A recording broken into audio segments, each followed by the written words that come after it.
So hi friends, welcome to our channel. So ఈరోజు మన topic వచ్చేసరికి బ్యాక్గ్రౌండ్ వెరిఫికేషన్. అంటే ఎంఎన్సీ కంపెనీలో బ్యాక్గ్రౌండ్ వెరిఫికేషన్స్ ఏ విధంగా ఏ దానికి చేస్తారనేది ఈ వీడియోని మీకు సింపుల్గా ఎక్స్ప్లెయిన్ చేశాను. సో బ్యాక్గ్రౌండ్ వెరిఫికేషన్ అనేది చాలా ఇంపార్టెంట్ ఎంఎన్సీ కంపెనీలో. సో మనం ఇక్కడ చూసుకోవచ్చు, మెయిన్లీ ఫోర్గా అయితే వాళ్ళు చెక్ చేస్తారు. సో ఫస్ట్ వచ్చేసరికి వర్క్ ఎక్స్పీరియన్స్.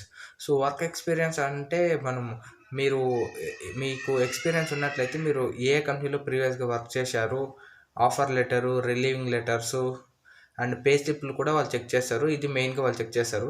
అండ్ సెకండ్ వచ్చేసరికి ఎడ్యుకేషన్ అనేసరికి మీరు ఏ యూనివర్సిటీ నుండి మీరు పాస్ అవుట్ అయ్యారు, ఏ డిగ్రీ మీరు తీసుకున్నారు అనేది వాళ్ళు మోస్ట్లీ గ్రాడ్యుయేషన్ యూనివర్సిటీలతో మెయిల్ పంపించి వాళ్ళు చెక్ చేసుకుంటారు. ఈ విధంగా ఎడ్యుకేషన్ కూడా చెక్ చేస్తారు.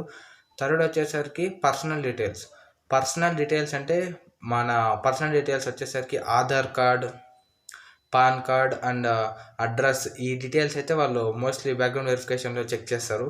అండ్ ఫోర్త్ వన్ వచ్చేసరికి ఈపిఎఫ్ఓ అంటే పిఎఫ్ ఫోటోలో మీరు ప్రీవియస్గా వర్క్ చేసింటే పిఎఫ్ ఫోటోలు యూఏఎన్ నెంబర్ ద్వారా చెక్ చేస్తారు. యూఏఎన్ అంటే యూనివర్సల్ అకౌంట్ నెంబర్. ఇది ప్రతి ఒక్క ఎంప్లాయీస్కి పిఎఫ్ కటింగ్స్ అనేది ఉంటాయి కదా. సో ఈ పిఎఫ్ అకౌంట్ యూఏఎన్ నెంబర్ ద్వారా వాళ్ళు బ్యాక్గ్రౌండ్ వెరిఫికేషన్ చెక్ చేసి, సో ఈ విధంగా అయితే వాళ్ళు బ్యాక్గ్రౌండ్ వెరిఫికేషన్ చెక్ చేస్తారు. సో ఈ వీడియో మీకు నచ్చినట్లయితే మన ఛానల్ని సబ్స్క్రైబ్ చేసి వీడియోని అయితే లైక్ చేయండి. Thanks for watching.